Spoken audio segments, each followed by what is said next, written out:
Hi friends, welcome back to my channel vital induction.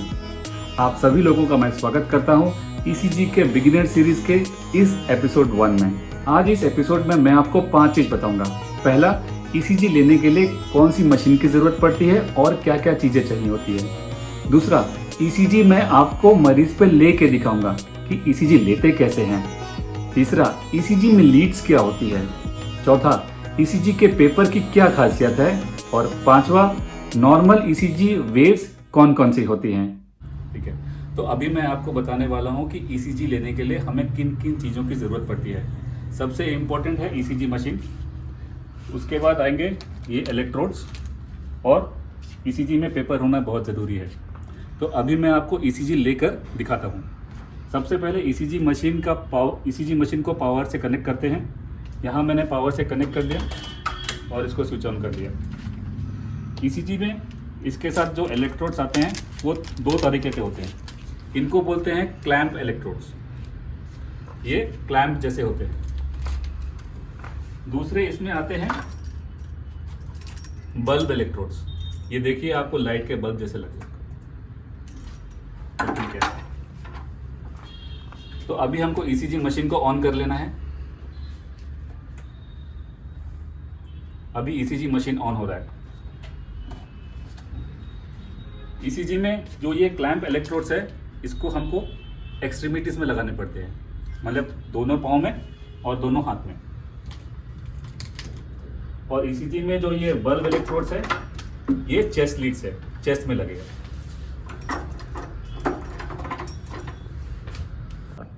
तो अभी मैं सबसे पहले इसमें कंडक्टिंग जेली जहाँ जहाँ मुझे लीड प्लेस करने हैं वहाँ वहाँ लगाऊंगा। आप देखिए कहाँ कहाँ मुझे कंडक्टिंग जेली लगानी है।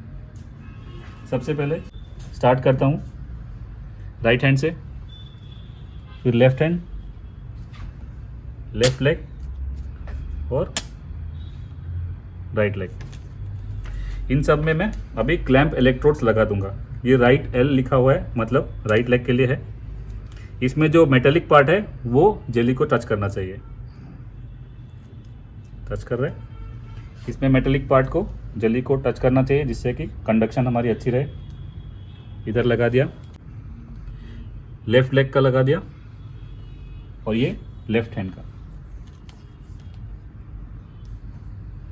ठीक है, अभी हम चेस्ट लीड्स लगाएंगे। तो चेस्ट लीड्स हम कहाँ कहाँ लगाएंगे, हम वहाँ पहले इलेक्ट्रोड जेली को प्लेस कर देंगे और वहीं पे हम बल्ब इलेक्ट्रोड्स लगाएंगे। हमें यहाँ पे ढूंढना है fourth intercostal space. Fourth intercostal space के लिए पहले आपको मैनोब्रियम स्टर्नी को पाल्पेट करना है। में आपको सेकेंड रिब मिलता है, उसके नीचे आ गया सेकेंड इंटरकोस्टल स्पेस जहाँ मेरी उंगली है। उसके बाद third rib, third intercostal space, fourth rib, fourth intercostal space. तो दिस इज़ द पॉइंट। यहाँ पे मैं जेली लगा देता हूँ। ये हमारा चेस्ट लीड नंबर 1 के लिए है। इसी के कॉरस्पॉन्डिंग लेफ्ट साइड में फोर्थ इंटरकोस्टल स्पेस, यहाँ पे हमारा चेस्ट लीड 2 लगेगा। उसके बाद आता है V4, चेस्ट लीड 4 कहाँ लगाना है। तो मरीज़ का मिड क्लेविकुलर पॉइंट है, उसके हिसाब से नीचे आना है। और ये फोर्थ इंटरकोस्टल स्पेस के बाद आता है फिफ्थ रिब, फिर फिफ्थ इंटरकोस्टल स्पेस। तो यहाँ पे आपको लगाना है फोर्थ। उसी के आगे जाएंगे तो आपका आ जाएगा anterior axillary line. Anterior axillary line पे आपका आ जाएगा चेस्ट लीड नंबर 5, और उसमें आ जाएगा मिड, लास्ट में आएगा मिड एक्सिलरी लाइन, उसमें आ जाएगा चेस्ट लीड नंबर 6। तो ये हमारा पॉइंट हो गया। चेस्ट लीड नंबर 2 और 4 के बीच में एट द मिड पॉइंट यहाँ पे आपको लगाना है, ये हो जाएगा चेस्ट लीड नंबर 3। तो अभी हम यहाँ पे बल्ब इलेक्ट्रोड्स लगाएंगे। बल्ब इलेक्ट्रोड्स में ऐसे मार्किंग होते हैं, देखिए C1 लिखा हुआ है, C2 लिखा हुआ है, C3, इसका मतलब chest lead number 1, chest lead number 2 और चेस्ट लीड नंबर 3। तो इसको उनकी जगह पे लगा दूंगा। ये 1 को लगा दिया, ये 2 है, ये 2 को लगा दिया, ये 3 को लगा दिया। ये टच हो रहा है तो मुझे थोड़ा सा इसको ध्यान देना पड़ेगा कि ये टच ना हो। पहले मैं 3 लगा देता हूँ, और बाद में 2 को लगाऊंगा, जिससे मेटेलिक पार्ट आपस में टच ना हो। ठीक है, फिर लगाऊंगा मैं चेस्ट लीड नंबर 4, फिर लगाऊंगा चेस्ट लीड नंबर 5, फिर आएगा चेस्ट लीड नंबर 6।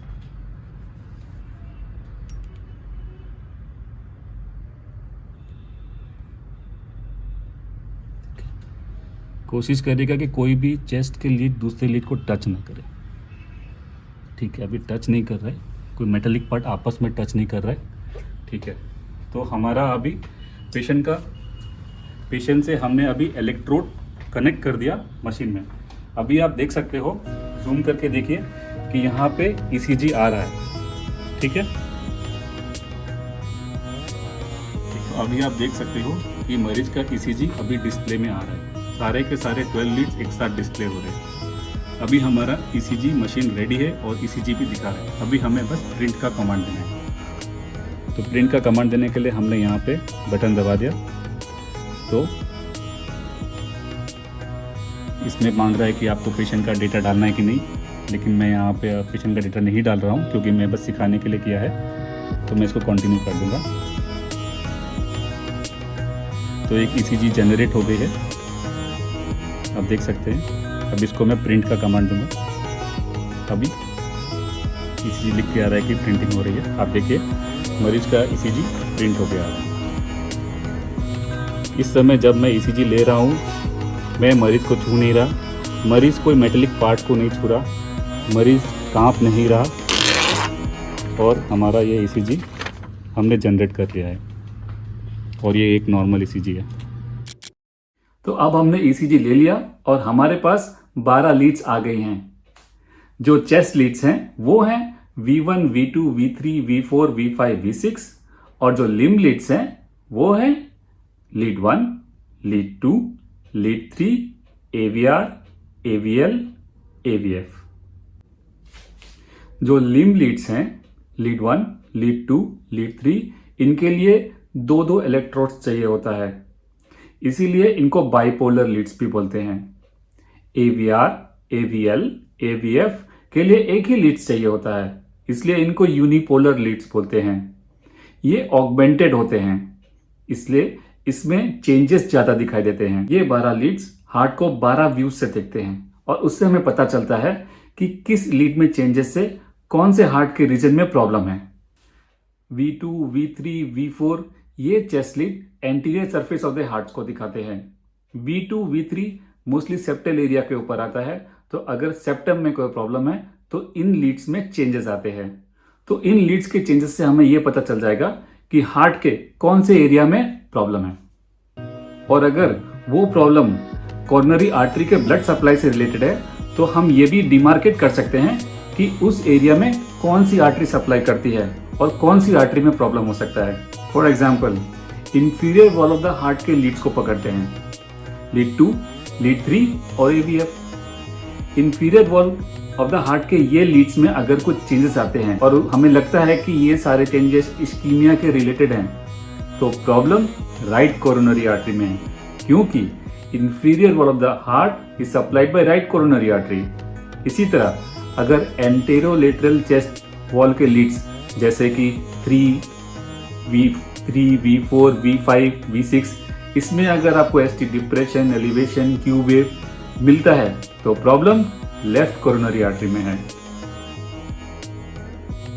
इस सीरीज के आने वाले एपिसोड में मैं आपको यह भी बताऊंगा कि ST depression, ST elevation, Q waves को कैसे पहचानते हैं और उनका सिग्निफिकेंस क्या है। चलते हैं ECG पेपर की तरफ। क्या खासियत है इस ECG पेपर का? ये ECG पेपर में 2 तरह के स्क्वायर होते हैं, मैं आपको जूम करके दिखाता हूं। एक है स्मॉल स्क्वायर और एक है लार्ज स्क्वायर। तो आपके सामने अभी एक ECG पेपर है जिसमें आप स्मॉल स्क्वायर देख सकते हैं। ये स्मॉल स्क्वायर अगर आप स्केल से नापेंगे तो 1 mm का होता है। 5 स्मॉल स्क्वायर से एक लार्ज स्क्वायर बनता है। ECG के पेपर स्पीड के ऊपर डिपेंड करता है कि ये स्मॉल स्क्वायर कितने मिलीसेकंड आगे बढ़ रहा है। तो कैलकुलेशन इस तरह से है। ईसीजी का पेपर स्पीड 25 मिलीमीटर पर सेकंड रखने से 1 मिलीमीटर ईसीजी का पेपर मूव करता है 1/25, that is 0.04 second, that is 40 milliseconds. तो एक स्मॉल स्क्वायर टाइम के हिसाब से 40 मिलीसेकंड पे मूव कर रहा है। उसी तरह अगर ये 5 स्मॉल स्क्वायर जुड़े तो एक लार्ज स्क्वायर बनता है।